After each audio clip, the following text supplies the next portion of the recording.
warahmatullahi wabarakatuh. Salam sejahtera untuk Bapak Ibu semua. Salam berbahagia untuk kita semua. Baiklah, pada kesempatan kali ini saya akan berbagi berkaitan dengan pengalaman saya dan pemahaman saya tentang pembelajaran berdiferensiasi. Ini merupakan salah satu bentuk tugas dari koneksi antar materi di modul 2.1 pada pendidikan guru penggerak angkatan ke-10 tahun 2024. Menurut saya, pembelajaran berdiferensiasi adalah upaya dari seorang guru untuk menyesuaikan proses pembelajaran demi memenuhi kebutuhan belajar peserta didiknya. Seorang guru yang menyesuaikan pembelajaran di kelas, dia akan melakukan upaya yang konsisten untuk memenuhi kebutuhan belajar dari peserta didik.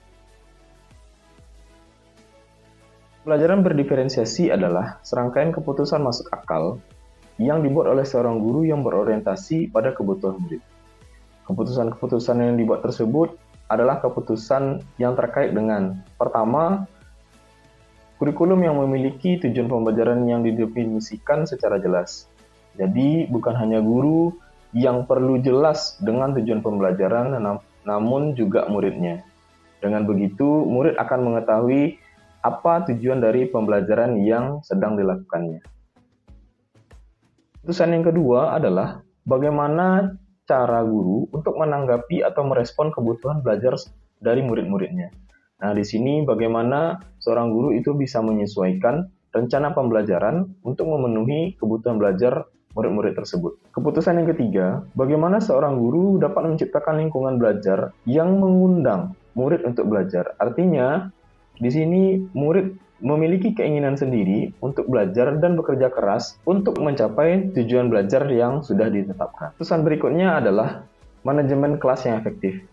Di sini, bagaimana seorang guru dapat menciptakan prosedur, rutinitas, metode yang memungkinkan adanya fleksibilitas, namun juga struktur yang jelas. Sehingga walaupun mungkin melakukan kegiatan yang berbeda-beda, kelas dapat berjalan dengan efektif.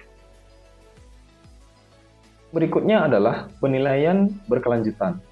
Bagaimana seorang guru dapat menggunakan informasi yang didapatkan dari proses penilaian formatif yang telah dilakukan untuk dapat menentukan murid mana yang masih ketinggalan atau sebaliknya, murid mana yang sudah lebih dulu mencapai tujuan pembelajaran yang ditetapkan. Melakukan pembelajaran berdiferensiasi bukanlah berarti bahwa guru harus mengajarkan dengan 32 cara yang berbeda untuk mengajar 32 orang murid.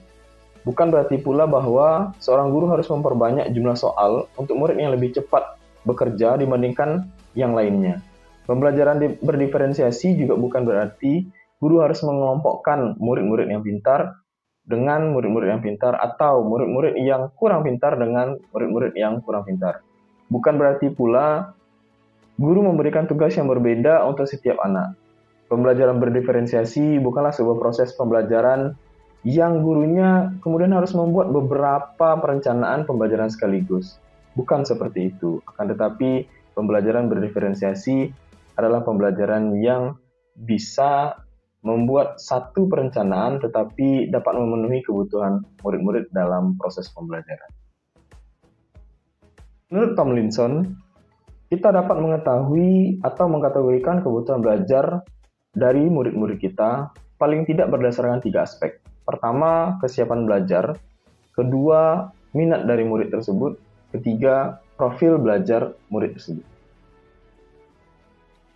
Kesiapan belajar adalah kapasitas dari seorang murid untuk mempelajari materi, konsep, atau keterampilan baru. Perlu kita pahami bersama bahwasanya kesiapan belajar dari peserta didik bukanlah tentang tingkat intelektualitas atau IQ.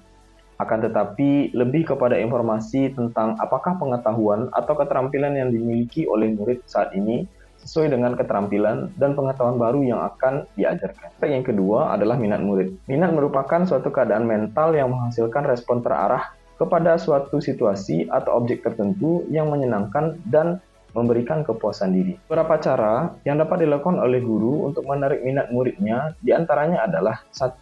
Menciptakan pembelajaran yang menarik. Artinya, di sini bisa guru itu melakukan pembelajaran sedikit dengan humor, kemudian menciptakan sedikit-sedikit kejutan yang membuat peserta didik itu tertarik untuk mengikuti pembelajarannya. Kemudian yang kedua, menciptakan konteks pembelajaran yang dikaitkan dengan minat individu muridnya. Berikutnya, mengkomunikasikan nilai manfaat dari apa yang dapat dipelajari oleh murid. Kemudian yang terakhir, menciptakan kesempatan-kesempatan belajar di mana murid dapat memecahkan persoalan atau problem-based learning. Berikutnya yang ketiga adalah profil belajar murid. Di sini, profil belajar murid artinya adalah mengacu pada cara-cara bagaimana kita sebagai individu paling baik dalam belajar. Profil belajar murid terkait dengan banyak faktor. Beberapa faktor tersebut adalah satu, preferensi terhadap lingkungan belajar. Misalnya terkait dengan suhu ruangan, tingkat kebisingan, jumlah cahaya, apakah lingkungan belajarnya terstruktur atau tidak terstruktur. Kedua, terkait dengan pengaruh budaya. Apakah belajarnya mulai dari santai terstruktur, kemudian dari pendiam, kemudian menjadi ekspresif, atau personal menjadi impersonal. Kemudian yang ketiga adalah preferensi gaya belajar. Gaya belajar adalah bagaimana murid memilih, memproses, memperoleh, dan mengingat informasi baru. Nah, gaya belajar ini dibagi menjadi tiga, yaitu pertama ada visual, auditory, dan kinestetik. Kemudian yang berikutnya adalah preferensi berdasarkan kecerdasan majemuk atau multiple intelligence. Kecerdasan tersebut adalah visual spasial, musikal, bodily kinestetik, interpersonal, intrapersonal, verbal linguistik, naturalis, logik matematika. Berikutnya, guru dapat mengidentifikasi kebutuhan belajar murid dengan berbagai cara. Berikut merupakan cara-cara yang bisa dilakukan oleh seorang guru untuk mengidentifikasi kebutuhan belajar dari murid-muridnya. Pertama, mengamati perilaku murid-murid mereka. Kedua, mencari tahu tentang pengetahuan awal yang mereka miliki terkait dengan topik yang akan dipelajari. Ketiga, melakukan penilaian untuk menentukan pengetahuan, keterampilan, dan sikap mereka saat ini. Dan kemudian mencatat kebutuhan yang diungkapkan oleh informasi yang diperoleh dari proses penilaian tersebut. Kemudian yang keempat, mendiskusikan kebutuhan murid dengan orang tua atau wali murid. Kemudian yang kelima, mengamati murid ketika mereka sedang menyelesaikan suatu tugas atau aktivitas. Berikutnya, bertanya atau mendiskusikan permasalahan dengan murid. Kemudian yang ketujuh, membaca rapor murid dari kelas mereka sebelumnya untuk melihat komentar dari guru-guru sebelumnya atau melihat pencapaian murid sebelumnya. Kemudian yang kedelapan, berbicara dengan guru murid sebelumnya. Kemudian yang kesembilan, membandingkan tujuan pembelajaran yang ingin dicapai dengan tingkat pengetahuan atau keterampilan yang ditunjukkan oleh murid kita saat ini. Kemudian yang ke-10, menggunakan berbagai penilaian diagnostik untuk memastikan bahwa murid telah berada dalam level yang sesuai. Yang ke-11, melakukan survei untuk mengetahui kebutuhan belajar murid. Kemudian yang ke-12, mereview atau melakukan refleksi terhadap praktik pengajaran mereka. Review dan melakukan refleksi terhadap praktik pengajaran.